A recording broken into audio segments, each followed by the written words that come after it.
চরিত্রের মধ্যে নবীজির মধ্যে আল্লাহ পাক রব্বুল আলামিন উম্মতের জন্য কল্যাণ রেখেছেন, উম্মতের জন্য আল্লাহ পাক রব্বুল আলামিন উত্তম কিছু রেখেছেন। আল্লাহ পাক রব্বুল আলামিন বলেন, লাকাদ কানা লাকুম ফি রাসূলিল্লাহি উসওয়াতুন হাসানাহ। ও দুনিয়ার বান্দা বান্দিরা, কান্দি গ্রামের মায়া বোনেরা গো, ভালো করে শুনে রাখেন। মাইকের আওয়াজ যতদূর পর্যন্ত গিয়ে পৌঁছতেছে, অবশ্যই আল্লাহ পাক রব্বুল আলামিন আল্লাহর রাসূলের মধ্যে উম্মতের জন্য উত্তম কিছু উত্তম চরিত্র আল্লাহ পাক রব্বুল আলামিন রেখেছে। মহান আল্লাহ জাল্লা শানুহুর দরবারে হাজারো কোটি শুকর ও সুজুদ যে মহান মালিক রব্বুল ইজ্জা ওয়াল জালাল আমাদেরকে অত্যন্ত দয়া করে, মায়া করে, ভালোবেসে, পছন্দ করে, মোহাব্বত করে, কবুল আর মঞ্জুর করে আল্লাহ তাআলা আমাদেরকে হাজারো মানুষদের মধ্য থেকে যাচাই বাছাই করে গুটি কয়েকজন মানুষকে আল্লাহর ঘর মসজিদের মধ্যে আগে বাগে আনার বসার তৌফিক দিয়েছেন। নিয়ামতের শুকরিয়া হিসেবে আল্লাহ তাআলার দরবারে কালিমাতুশ শুকুর জবান খুলে, আওয়াজ খুলে, একসাথে হৃদয়ের গহীন কোণ থেকে, অন্তরের অন্তঃস্থল থেকে আমরা সবাই আল্লাহ তাআলাকে রাজি খুশি করার জন্যে, আল্লাহ তাআলাকে সন্তুষ্টি করার জন্যে, আল্লাহ তাআলাকে সন্তুষ্টি করার উদ্দেশ্যে, আল্লাহ তাআলাকে সন্তুষ্টি করার নিমিত্তে, আল্লাহ তাআলার সন্তুষ্টির আশায় তাহারে শিখানো বাক্য কালিমাতুশ শুকুর জবান খুলে আওয়াজ করে পড়ে আলহামদুলিল্লাহ।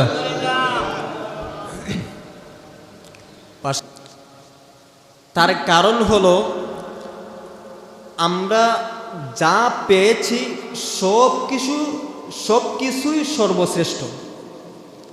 আমরা এই পর্যন্ত যা পাইলাম সব কিছুই কি সর্বশ্রেষ্ঠ। আমাদেরকে যে আল্লাহ তাআলা দিন দিয়েছেন, এই দিনটা সর্বশ্রেষ্ঠ দিন, ঠিক না? আবার এই দিনের উপরে যে নবী আমাদেরকে দিয়েছেন উনি সর্বশ্রেষ্ঠ নবী, ঠিক না? আবার সেই নবীর উপর যেই জিনিসগুলা দেওয়া হয়েছে আমাদের জন্য সেইগুলো সর্বশ্রেষ্ঠ জিনিস, ঠিক না? যেমন কোরআন আমাদেরকে দিয়েছেন আল্লাহ তাআলা নবীর মাধ্যমে, সেই কোরআনটা সর্বশ্রেষ্ঠ কোরআন, ঠিক না? নবী যেহেতু দামি, উম্মত হিসাবে আমরাও তেমন দামি। নবী যেহেতু সম্মানী, উম্মত হিসাবে আমরাও কি সম্মানী, ঠিক না? এখন বিষয়টা হলো কি, সম্মানিত কোনো একটা মানুষকে অসম্মানিত করার জন্য একটা জিনিস দরকার লাগে। কোনো একটা মানুষকে যদি একটা তুহমত দিতে পারে, একটা তুহমত, কয়টা তুহমত? যদি একটা তুহমত দিতে পারে, এমন একটা ভয়ঙ্কর তুহমত আছে যেই তুহমতটা দিলে পরে ওই সম্মানিত মানুষটাকে অসম্মানী বানানো যায়। আবার ওই একটা জিনিসই আছে যেই জিনিসটার মাধ্যমে যে সাধারণত সম্মানিত তাকে আরো বেশি সম্মানিত বানানো যায়। জিনিস কয়টা? একটা। জিনিস কয়টা? একটা। মানে একটা দ্বারাই সম্মানিতকে আরো বেশি সম্মানিত করা যায়, আবার একটা দ্বারাই যে সম্মানিত তাকে কি করা যায়? অসম্মানিত করা যায়। এখন আগ্রহ জাগেনি যে সেই জিনিসটা কি একটু জানতাম? আগ্রহ জাগে সবার? জিনিস একটা, সেটা হলো মানুষের আখলাক, মানুষের চরিত্র, স্বভাব চরিত্র। বুঝে থাকলে বলেন তো, কোনো মানুষের চরিত্র নিয়ে যখন কথা বলা হয় চরিত্রের প্রশংসা করলে ওই মানুষটার সম্মান কমে না বাড়ে? বাড়ে। তার মানে চরিত্র দ্বারাই মানুষকে সম্মানিত করা যায়, আবার চরিত্র দিয়েই মানুষকে অসম্মানিত করা যায়, ঠিক নি? তাহলে আমাদের কাজ কি হবে? আমাদের কাজ হলো আমাদের চরিত্রটাকে ঠিক করা, ঠিক না? আমাদের আখলাক ঠিক করা। আমরা যদি আমাদের আখলাককে ঠিক করতে পারি, আমাদের চরিত্র ঠিক করতে পারি, তাহলে আমরা শুধু দুনিয়াতে না আখেরাতেও সম্মানিত হতে পারবো। দুনিয়াতে মানুষের কাছেও সম্মানিত হতে পারবো, আল্লাহ তাআলার কাছেও আমরা সবচাইতে বেশি সম্মানিত বান্দা হতে পারবো, ঠিক না? এখন বলেন তো আপনারা,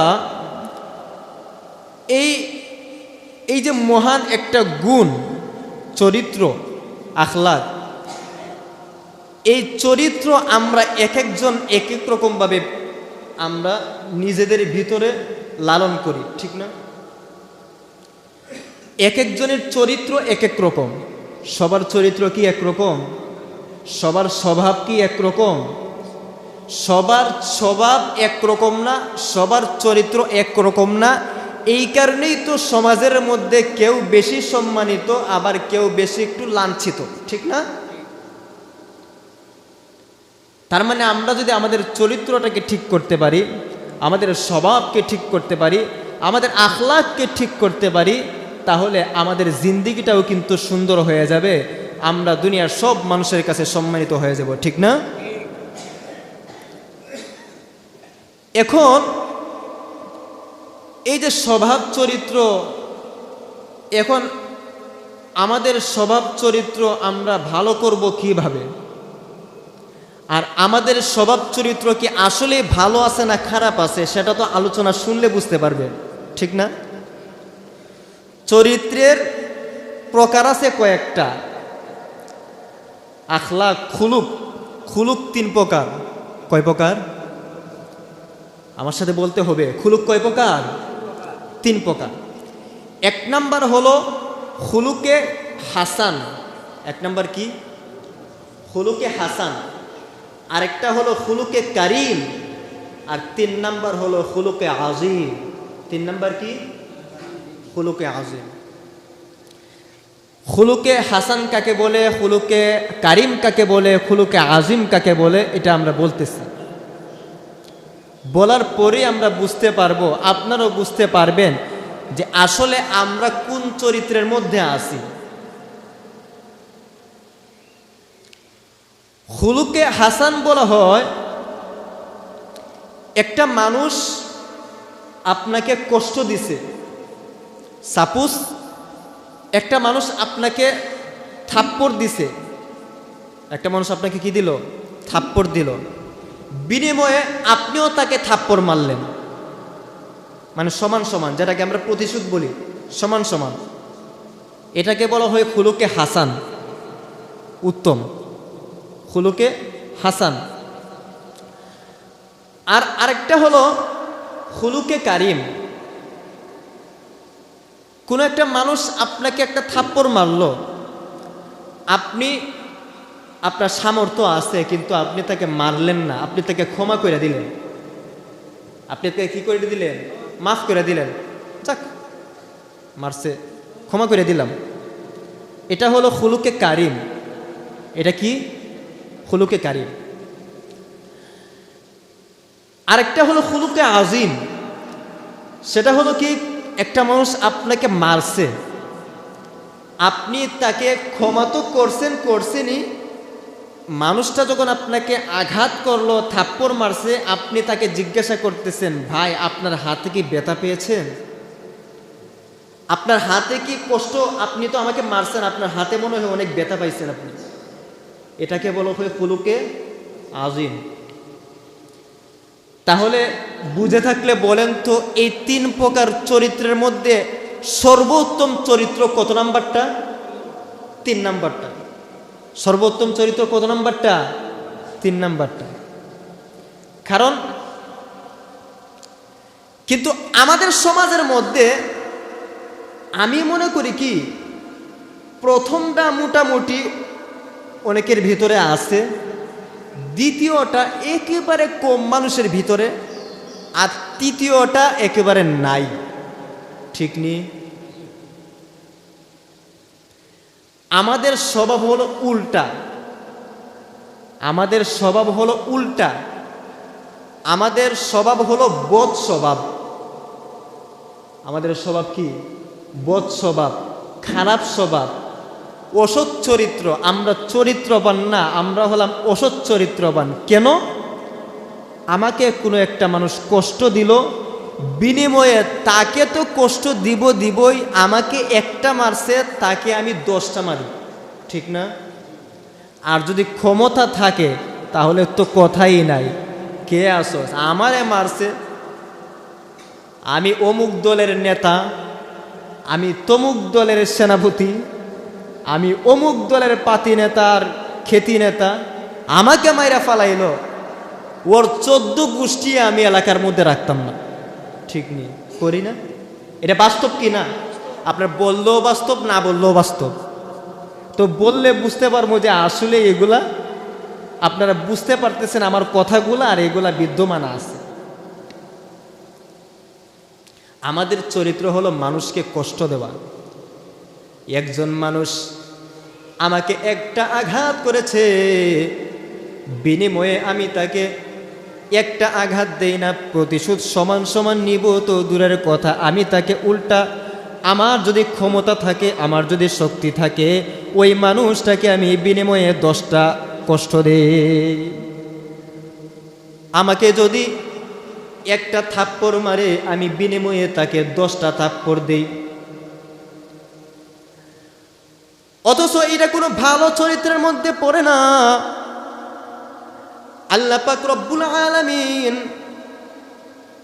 হাসরের ময়দানে যখন আমাদেরকে দাঁড় করাইবেন, 3 চরিত্রের মানুষ যারা আছে তাদেরকে আল্লাহ পাক রব্বুল আলামিন মাফ করে দিবেন। কারণ আমরা দুর্বল মানুষ, আমরা দুর্বল ইমানদার মানুষ হিসাবে আমরা বড় দুর্বল। খুলিকাল ইনসানু দাঈফা, মানুষ হিসাবে আমরা বড় দুর্বল। এই কারণে আমরা যদি আমাদেরকে যদি কোনো একটা মানুষ যদি একটু কষ্ট দেয়, বিনিময়ে ওই যেই জিনিসটা দ্বারা কষ্ট দিয়েছে আমি যদি পাল্টা ওই জিনিসটা দ্বারা তাকেও যদি সমানভাবে যদি কষ্ট দিয়ে দেই। কষ্ট বলতে আপনাকে একজন মানুষ একটা ক্ষতি করেছে, মানে আপনাকে হাত দ্বারা মারলো, আপনাকে লাঠি দ্বারা মারলো, আপনিও পাল্টি আরেকটা লাঠি দ্বারা মারলেন। আপনাকে 2টা থাপ্পড় মারছে, আপনিও তাকে 2টা থাপ্পড় মারছেন, সমান সমান। ঠিক না? 2 নম্বরে এটা যদি করতে পারেন আপনার জন্য ভালো। 2 নম্বর, যদি এর চাইতেও যদি ভালো চরিত্রবান মানুষ হতে চান, তাহলে এর চাইতে ভালো চরিত্রবান যদি তালিকার মধ্যে থাকতে চান, এর চাইতে ভালো চরিত্র হলো আপনাকে কোনো একটা মানুষ মারলো, আপনাকে কোনো একটা মানুষ কষ্ট দিল, আপনাকে কোনো একটা মানুষ বিপদের মধ্যে ফালাই দিল, আপনি আল্লাহর উপর তাওয়াক্কুল করে তাকে মাফ করে দিলেন, তাকে ক্ষমা করে দিলেন। আমি তাকে ক্ষমা করে দিলাম, আমার সামর্থ্য আছে, আমার ক্ষমতা আছে, আমার পাওয়ার আছে, আমার আত্মীয় স্বজন আছে, আমি যদি তার সাথে মারামারি লাগে, আমি যদি তার সাথে ঝগড়া বিবাদ করি, আমার সাথে কিন্তু সে পারবে না।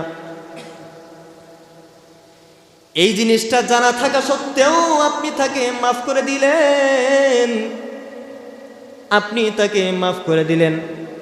আপনি যদি এই নিয়ত করে মাফ করে দেন যে আল্লাহ পাক রব্বুল আলামিন আমাকে খুলুকে কারিমের তালিকার মধ্যে রাখবেন, আমি যদি আমাকে কষ্ট দেওয়ার পরে যদি আমি ওই মানুষটাকে, আমার ভাইকে যদি আমি যদি ভাই হিসাবে, যদি মুসলমান ভাই হিসাবে যদি তাকে মাফ করে দেই, কাল হাসরের ময়দানে আল্লাহ পাক রব্বুল আলামিন যখন আমাদেরকে বলবেন খুলুকে কারিমের মানুষ কারা আছো তারা একটু দাঁড়াও, কারিমওয়ালা উত্তম চরিত্রওয়ালা মানুষ কারা আছো তারা একটু দাঁড়াও, হাসরের ময়দানে আমি কিন্তু আল্লাহ তাআলার কাছে ওই রকম উত্তম চরিত্রের বান্দা হিসেবে দাঁড়াইতে পারবো।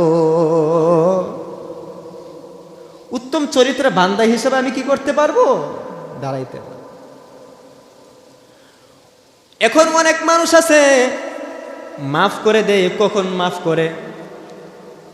উপরের শ্রেণীর কোনো মানুষ যদি তাকে কষ্ট দেয়, নিচের শ্রেণীর মানুষকে কষ্ট দিলে হয়তো কিছু করতেই পারবো না, এমনি মাফ করে দে, ঠিক না?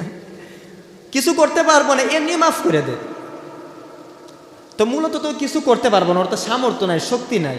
জিনিসটা এখানে সেটা বলা হয় নাই, বোঝানো হয়েছে কি আপনার সামর্থ্য আছে, শক্তি আছে, আপনি তাকে উল্টা তাকেও আপনি কষ্ট দিতে, আঘাত দিতে আপনি দিলেন না, আপনি তাকে মাফ করে দিলেন।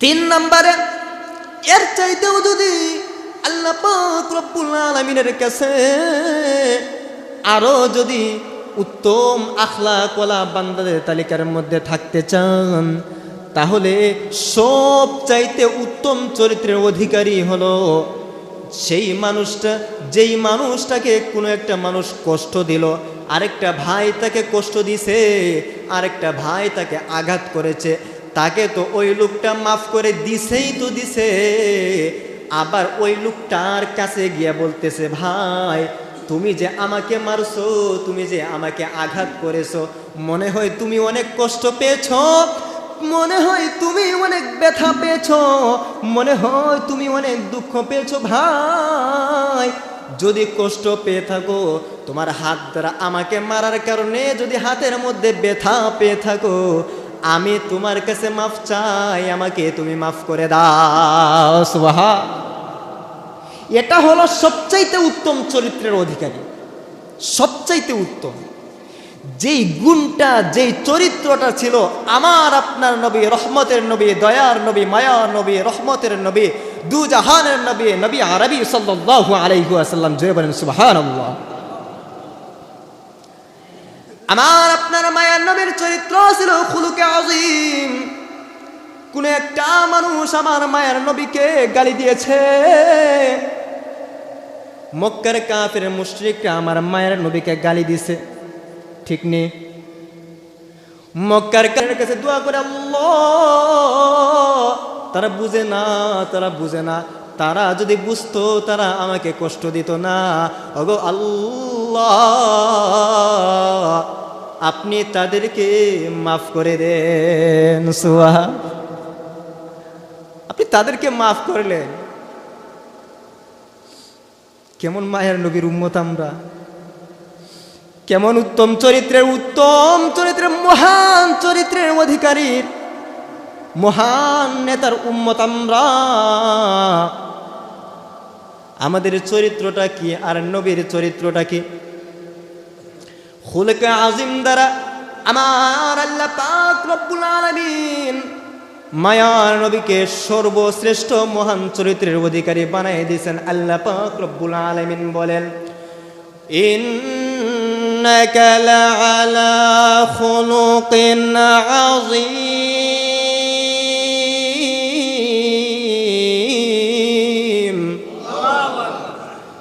আমার আল্লাহ পাক রব্বুল আলামিন বলেন, মায়ার নবী গো,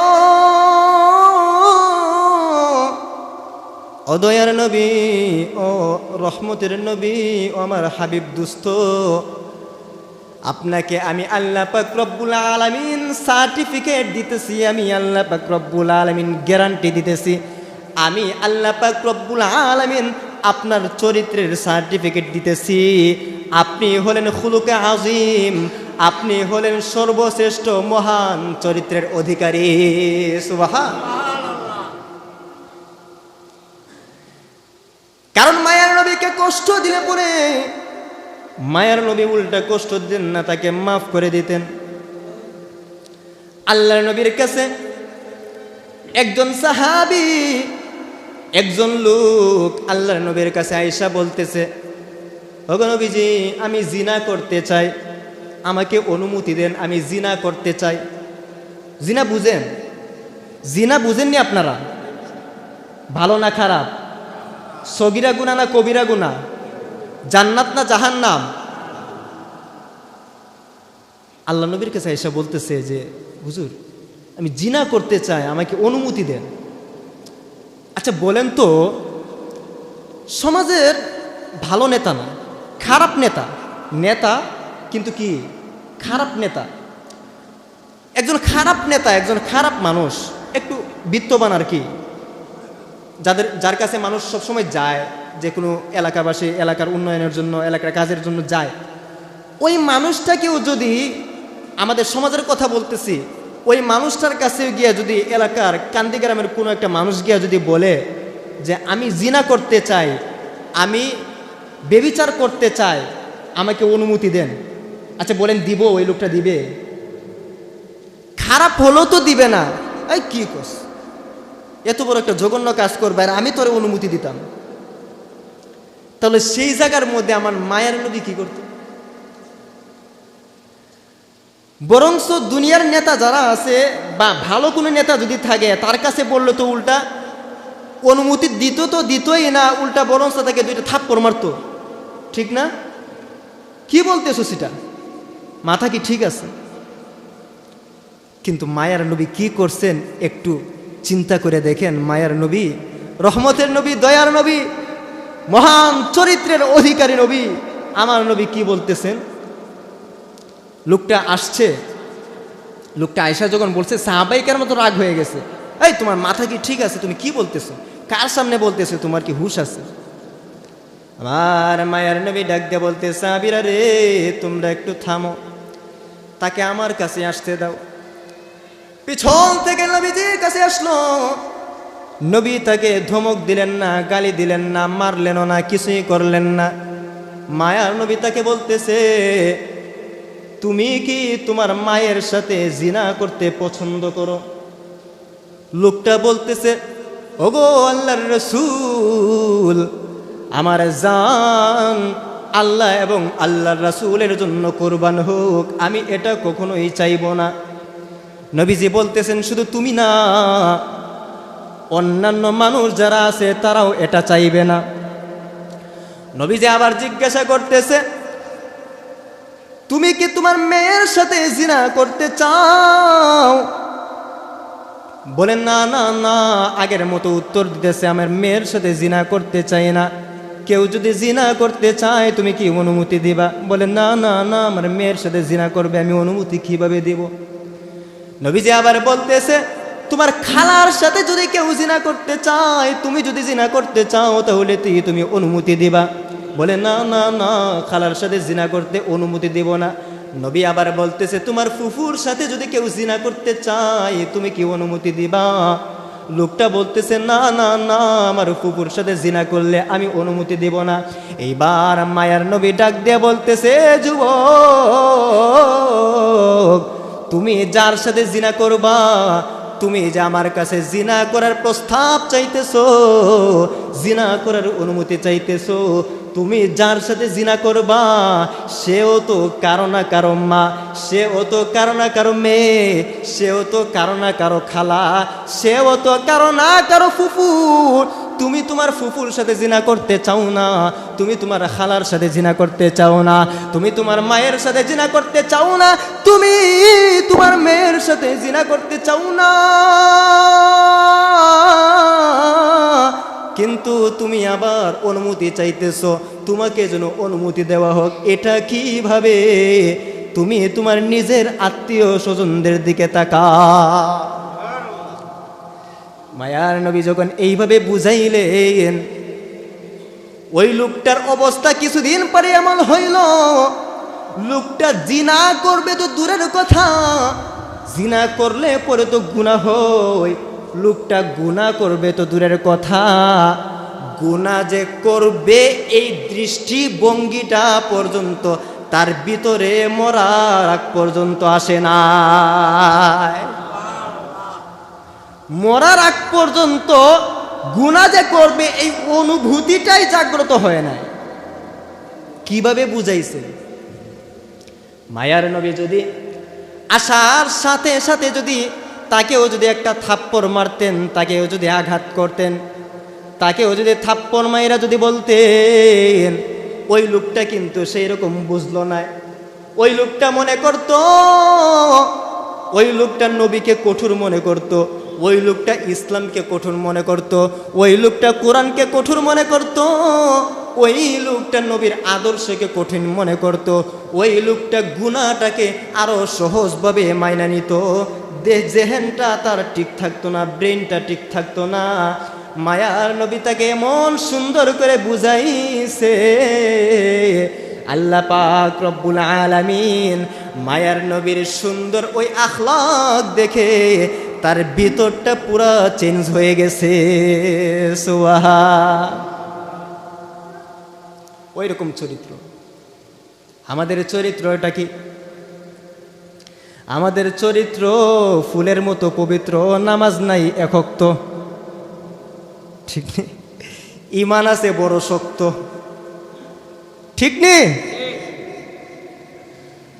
আমার নেতার চরিত্র ফুলের মতো পবিত্র, নামাজ নাই এক ওয়াক্ত, ঈমান আছে শক্ত। একটাও নাই, আছে একটাও? কিন্তু আমার মায়ার নবীর চরিত্র ফুলের চাইতেও বেশি পবিত্র। সুবহান। ফুল কি পবিত্র? ফুলের চাইতেও বেশি পবিত্র আমার নবীর চরিত্র, কোরআনের মতো চরিত্র। কথা বলেন ঠিক কিনা? এই নবীর আদর্শ যে নিতে পারবে, উত্তম আখলাক যে নিতে পারবে, দুনিয়াতেও সম্মানী হবে, আখিরাতে তো সম্মানী হবে হবেই।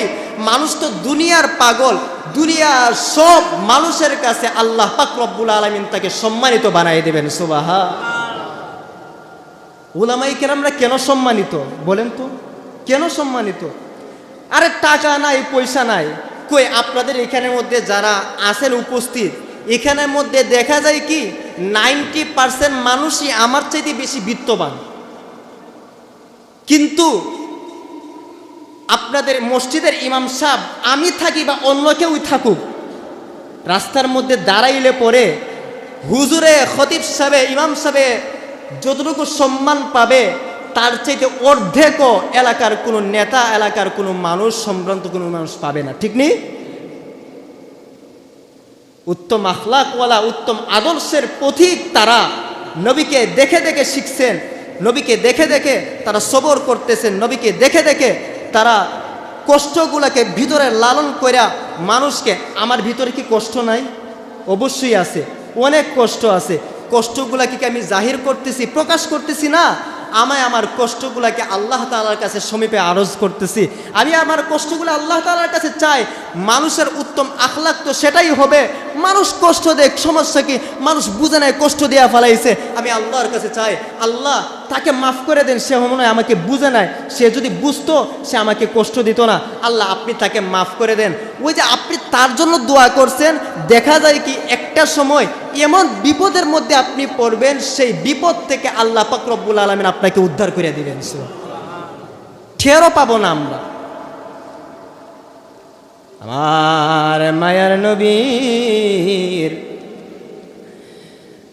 চরিত্রের মধ্যে, নবীজির মধ্যে আল্লাহ পাক রব্বুল আলামিন উম্মতের জন্য কল্যাণ রেখেছেন, উম্মতের জন্য আল্লাহ পাক রব্বুল আলামিন উত্তম কিছু রেখেছেন। আল্লাহ পাক রব্বুল আলামিন বলেন, লাকাদ কানা লাকুম ফি রাসূলিল্লাহি উসওয়াতুন হাসানাহ। ও দুনিয়ার বান্দা বান্দিরা, কান্দি গ্রামের মায়া বোনেরা গো, ভালো করে শুনে রাখেন। মাইকের আওয়াজ যতদূর পর্যন্ত গিয়ে পৌঁছতেছে, অবশ্যই আল্লাহ পাক রব্বুল আলামিন আল্লাহর রাসূলের মধ্যে উম্মতের জন্য উত্তম কিছু উত্তম চরিত্র আল্লাহ পাক রব্বুল আলামিন রেখেছে। সেই উত্তম চরিত্র যদি সে ঘরের মধ্যে লালন করতে পারে, ঘরটা আদর্শ ঘর হয়ে যাবে। উত্তম সেই চরিত্রটা যদি দোকানের মধ্যে রাখতে পারে, সেই দোকানটাও আদর্শ হয়ে যাবে। উত্তম চরিত্রটা, সেই আখলাকটা যদি নবীজির সেই আদর্শটাকে যদি সমাজের মধ্যে বাস্তবায়ন করতে পারি, সমাজটা আদর্শবান সমাজ হয়ে যাবে। সেই উত্তম আখলাকটা যদি আমরা এলাকার প্রতিটা সেক্টরে, যদি প্রতিটা ঘরে ঘরে নিজেদের ভিতরে লালন করতে পারি, আমরা প্রতিটা সন্তান, প্রতিটা যুবক, প্রতিটা বৃদ্ধ, প্রতিটা নারী, প্রতিটা পুরুষ আমরা আদর্শবান মানুষ হয়ে যাব, ঠিক কিনা? আর যদি আমাদের বর্তমানের মধ্যে এই যে অশান্তি আর অশান্তি, এই অশান্তির একটাই কারণ নবীজির আদর্শ থেকে, নবীজির যেই আদর্শ আমরা লালন করার দরকার, যে আখলাকটা আমাদের ভিতরে রাখা দরকার, সেই আখলাকটা থেকে আমরা দূরে আসি, সেই আখলাকটাকে থেকে আমরা দূরে সরে আছি। সেই কারণে আমাদের আজকে যত অশান্তি আর অশান্তি, কথা বলেন ঠিক কিনা? নবীর উম্মত দাবি করো, সুন্নাহ মানো না, নবীর অপমানে তোমার হৃদয় কাঁদে না, ঠিক না? তুমি নবীর উম্মত দাবি করো, সুন্নাহ মানো না, নবীর অপমানে তোমার হৃদয় কাঁদে না। তুমি বিজাতীয় সংস্কৃতিতে সপেছ পরাণ, তুমি বিজাতীয় সংস্কৃতিতে সপেছ পরাণ। কেমন মুসলমান তুমি, কেমন মুসলমান, কেমন মুসলমান তুমি, কেমন মুসলমান।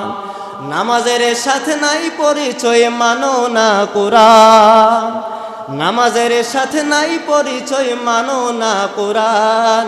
কেমন মুসলমান, কেমন মুসলমান তুমি, কেমন মুসলমান, কথা বলেন ঠিক কিনা? আল্লাহ পাক রব্বুল আলামিন মায়ার নবীকে, আল্লাহ পাক রব্বুল আলামিন যে আখলাকটা দিয়েছেন, ওই আখলাকটা আমাদের দিলের ভিতরে নাই। আমরা দিলের ভিতরে রাখি একটা, বাহিরে প্রকাশ করি আরেকটা, ঠিক নেই? দিলের ভিতরে রাখি একটা, বাহিরে প্রকাশ করি আরেকটা। তাদেরকে আল্লাহ পাক রব্বুল আলামিন বলতেছেন, ওয়া মিনান নাসি মান ইয়াকুলু আমান্না বিল্লাহ ওয়া বিল ইয়াউমিল আখির ওয়া মা হুম বিমুমিনিন। আল্লাহ পাক রব্বুল আলামিন বলেন, যারা নিজেদেরকে ঈমানদার বলে দাবি করে, ইমানদার তো দাবি করার বিষয় না, ইমানদার তো লালন করার বিষয়, ইমানদার তো দেখানোর বিষয়। ইমান শুধু ভিতরে রাইখা দিলাম, প্রকাশ করলাম না, সেটা হতে পারে না। যারা নিজেদেরকে শুধু ইমানদার বলে দাবি করে, আমি আল্লাহ পাক রব্বুল আলামিন বলি, তারা ইমানদার দাবি করতে পারে, কিন্তু আমি আল্লাহ পাক রব্বুল আলামিন তাদেরকে ইমানদার বলে স্বীকৃতি দেই না। আমি আল্লাহ পাক রব্বুল আলামিন তাদেরকে ইমানদার বলি না। নিজেরা যদি ইমানদার বলেন, তাহলে কি ইমানদার হওয়া যায়? কথা বলেন, হওয়া যায়? নিজে ইমানদার বললে ইমানদার হওয়া যায় না। উত্তম আখলাকওয়ালা নবীর আদর্শ যখন আদর্শ অনুসরণ করতে পারবো, পরিপূর্ণ ইমানদারদের তালিকার মধ্যে তখনই থাকতে পারবো। মায়ার নবীর আখলাক কেমন ছিল রে ভাই? নবীজির ছোঁয়া যেই জায়গার মধ্যে লাগছে, সেই জায়গাটা দামি আর শান্তি হয়ে গেছে। চিন্তা করে দেখেন, আমার মায়া নবী কোথায় শুয়ে আছেন রে ভাই? রওজা পাকের মধ্যে শুয়ে আছেন। নবীর দেশ রওজা পাকের মধ্যে। সবাই তো যাওয়ার ইচ্ছা আছে, যারা একবার গেছে বারবার যাওয়ার ইচ্ছা আছে, ঠিক কিনা? বারবার যাইতে ইচ্ছা করে। আর যারা একবার গেছে তাদেরকে জিজ্ঞাসা করে দেখেন, সেখান থেকে আসতে ইচ্ছা করে না। মনে চায় আল্লাহর কাছে দোয়া করে, আল্লাহ গো, জিন্দেগিতে যদি বাংলাদেশে না যাইতে পারতাম আমার কোনো আফসোস থাকতো না।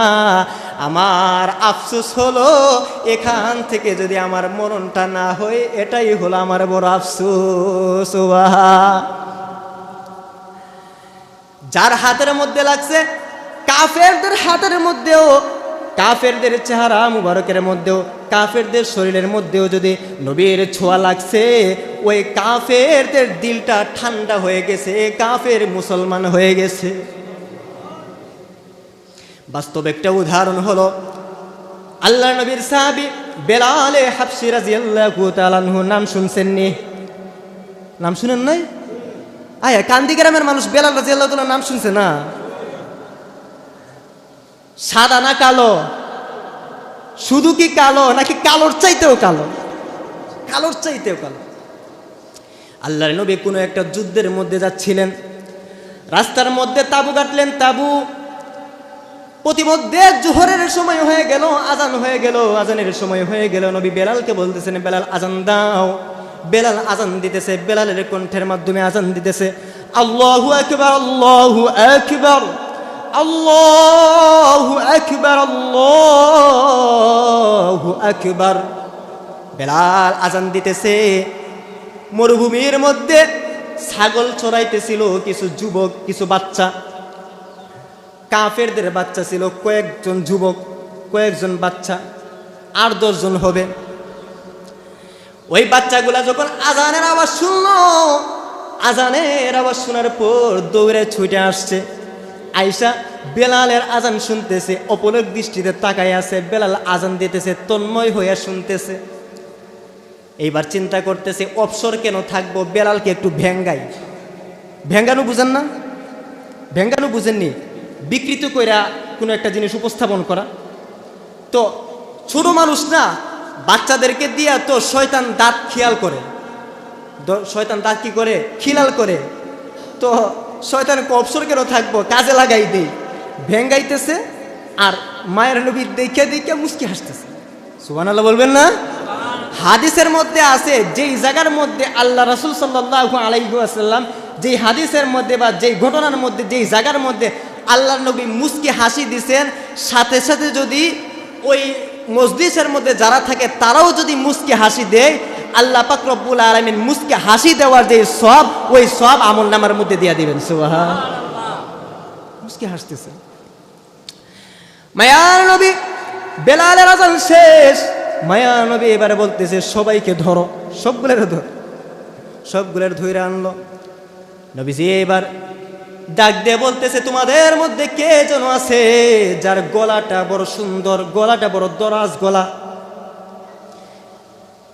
ওই বালকগুলার মধ্য থেকে একটা বালক ছিল যার নাম ছিল আবু মাহজুরা। নাম কি? নামটা মুখস্থ রাখা লাগবে, খুব দরকার, পরে বলবো কেন দরকার। নামটা হলো আবু মাহজুরা। আবু মাহজুরা বলে, আমার সব বন্ধু বান্ধব যারা আছে আমার দিকে ইশারা দিতেছে যে আমার কণ্ঠটা বড় সুন্দর, আমার কণ্ঠটা বড় দরাজ কণ্ঠ, দরাজ বলা গলা। নবী আবার আমার কাছে, আমাকে কাছে ডাইকা নিয়ে আসলেন। নবীজি ডাকার পর বলতেছে, আমার মাথার মধ্যে, চুলের মধ্যে, এই জায়গার মধ্যে হাত লাগাইছে। হাতটা লাগানোর পর আমাকে বলতেছে, এইবার আজান দাও। কি যেন বলতেছিলা, বেলালকে কি যেন বলতেছিলা, এবার তুমি আজান দাও। বলে, না না, আমি তো আজান দিতে পারি না। বেলাল একটা শুইনাই না আমি আজান দিলাম। নবীজি বলতেছে, আজান দিতে পারো না, কোনো সমস্যা নাই, আমি নবী তোমাকে নিজে শিক্ষা দিতেছি। সুবহানাল্লাহ। আগামী সপ্তাহে আমি নবী তোমাকে নিজে শিক্ষা দিতেছি। নবীজি মাথার মধ্যে হাতটা রাইখা নবীজি এবার আবু মাহজুরাকে বলতেছেন, আজান শিক্ষা দিতেছেন, আজান বলতেছেন, আল্লাহু আকবার, আল্লাহু আকবার। আল্লাহু আকবার বলবেন না? আমার কণ্ঠটা সুন্দর না দেখে এই কারণে বলেন না। নবীজি কত সুন্দর করে বলতেছেন। তো নবীজি যখন একটা শব্দ বলে, আবু মাহজুরও আবার বলে, আল্লাহু আকবার, আল্লাহু আকবার। এইভাবে একটা বলে, নবী একটা বলে, আবু মাহজুরও একটা বলে। এইভাবে বলতে বলতে সবগুলা শেষ হয়ে গেল। লা ইলাহা ইল্লাল্লাহ যখন শেষ হয়ে গেল, আবু মাহজুরা বলে, নবী যে আমার মাথার মধ্যে হাতটা রাখছে, নবী এক একটা বাক্য আমাকে বলে, আর আমার কলিজাটা একেবারে দিলটা শান্ত হয়ে যায়। আমার দিলটা শান্ত হয়ে যায়, আমার দিলটা নরম হয়ে যায়।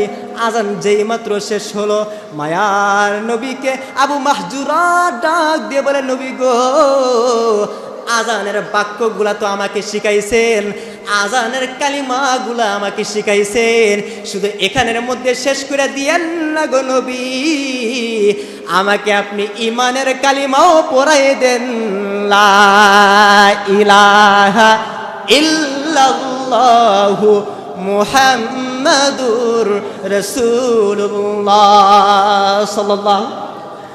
মায়ার নবীর হাতে কালিমা পড়ে মুসলমান পর্যন্ত হয়ে গেছে। এবার মায়ার নবীকে আবু মাহজুরা বলতেছে, নবী গো, আপনি আমাকে আজান শিখাইলেন, কালিমা পড়াইলেন, এবার আপনার কাছে একটা জিনিস চাইব, যেই জিনিসটা আপনি আমাকে দেওয়া লাগবে। আবু মাহজুরা ডাক দিয়ে বলে, মায়ার নবী গো, আপনি আমার কণ্ঠের প্রশংসা করেছেন, আপনি আমার কণ্ঠের বহু তারিফ করেছেন, ওগো নবী, আমি আপনার কাছে একটা জিনিস চাই, আমাকে আপনি পৃথিবীর শ্রেষ্ঠতম মসজিদ মসজিদুল হারামের মক্কা শরীফের মুয়াজ্জিন হিসাবে আমাকে পাঠায়া দাও। মক্কা শরীফের প্রথম মুয়াজ্জিন কে ছিল? আবু মাহজুরা রাদিয়াল্লাহু তাআলা আনহু। এই কারণে নামটা আপনাদেরকে বলছিলাম স্মরণ রাখার জন্য।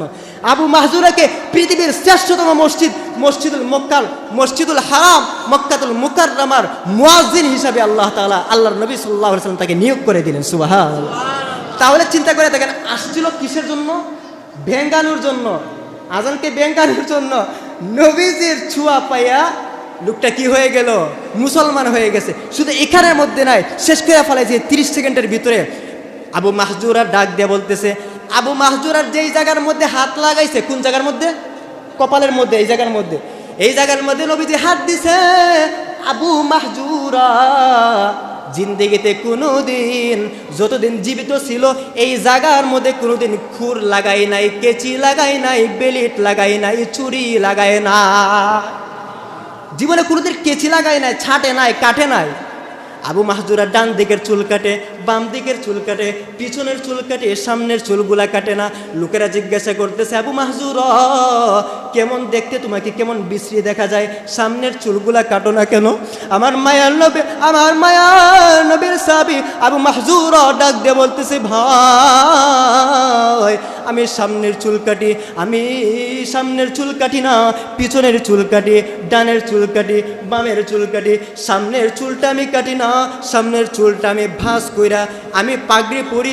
কারণটা হলো, যেই জায়গার মধ্যে আমার মায়ার নবীর হাত লেগেছে, আমি চাই ওই জায়গাটা, ওই চুলটা নিয়া আমি আমার কবরের মধ্যে যাব। কেমন সাহাবী ছিলেন, কেমন আখলাকওয়ালা ছিলেন। ওই রকম উত্তম আখলাকওয়ালা যখন, ওই রকম মানে নবীর সাহচর্য যারা পাইছে, তারাই দামি হয়ে গেছে, তারাই উত্তম আখলাকওয়ালা বান্দা হয়ে গেছে। এখন আমরা তো নবী পাই নাই, আমরা নবী পাই নাই, এখন আমরা কিভাবে উত্তম আদর্শ হইব? সংক্ষেপে আমরা কিভাবে পারবো? চিন্তা করে দেখেন, বাপ গেছে কি হয়েছে? ছেলে আছে না? বাপ গেলে ছেলে থাকে, ওয়ারিস থাকে। নবীকে নবী নাই, সমস্যা নাই।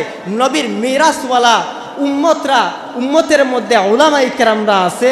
উলামায়ে কেরামদেরকেও যদি আপনি কদর কাছে কাছে যাইবেন, ধারে ধারে যাইবেন, তবেই মনে করেন দিলটা পরিবর্তন হবে। তাদের কাছ থেকে শিখবেন, তাদের কাছ থেকে শেখার চেষ্টা করবেন, দেখবেন না ওই নবীওয়ালা আদর্শ উলামায়ে কেরামরা শিক্ষা দিবে, ঠিক না? আর যদি এখান থেকে দূরে সইরা যান, তাহলে কি হবে জানেন? ভূমিকম্প হয়েছে না? টের পাইছেন আজকে যে ভূমিকম্প হয়েছে? আই হায়, আমি মসজিদের ছাদের মধ্যে মুতালা করতেছি, বই পড়তেছি, মসজিদের ছাদের মধ্যে হুট করে তাকায় দিকে পুরো মসজিদ হেলতেছে, দুলতেছে। আমি বুঝতে পারছি যে ভূমিকম্প হয়েছে, শেষ হয়ে যাবে। আরেকটা ধাক্কা দিয়েছে, ধাক্কা দিয়ে দেখা যায় পুরা মসজিদটা বোঝা যায় ভাঙ্গা পড়ে যাবে। আমি যাক, কোনো সমস্যা নাই, ভাঙ্গা পড়লে তো মসজিদের উপরেই আছি। কিন্তু এটাও চিন্তা করি, আচ্ছা দেখেন তো, আজকে যারা ফজর নামাজটা পড়ে নাই, আজকে যারা ফজর নামাজটা পড়ে নাই, তাদের মরণটা যদি ভূমিকম্পের মধ্যে হয়ে যেত, জুম্মাটা পাইল না আজকে, তাদের হাসর নাসরটা কি হতো? ভাই একটু নিজেকে চিন্তা করে দেখেন, আপনি ফজর নামাজটা পড়ছেন না আজকে, আজকে আপনার মরণ হয়ে যেত, তাহলে কি অবস্থাটা হতো? এইভাবে চিন্তা করার দরকার। এইভাবে যদি চিন্তা করতে পারি জিন্দিগি আমাদের এমনি পরিবর্তন হয়ে যাবে। আল্লাহ তাআলা আমাদেরকে উত্তম আখলাকওয়ালা বান্দা বানায় দিক, নবীজির পদাঙ্ক অনুসরণ করে, নবীজির পূর্ণাঙ্গ সুন্নতকে অনুসরণ করে, নবীজির পূর্ণ আদর্শ অনুসরণ করে আমাদেরকে আমাদের জিন্দিটাকে সুন্দর আর সুসজ্জিত বানাইবার তৌফিক দান করুক। আমিন। ওয়া আখিরু দাওয়ানা আনিল হামদুলিল্লাহি রাব্বিল আলামিন। যারা আমরা সুন্নত পাই নাই কবলাল জুমা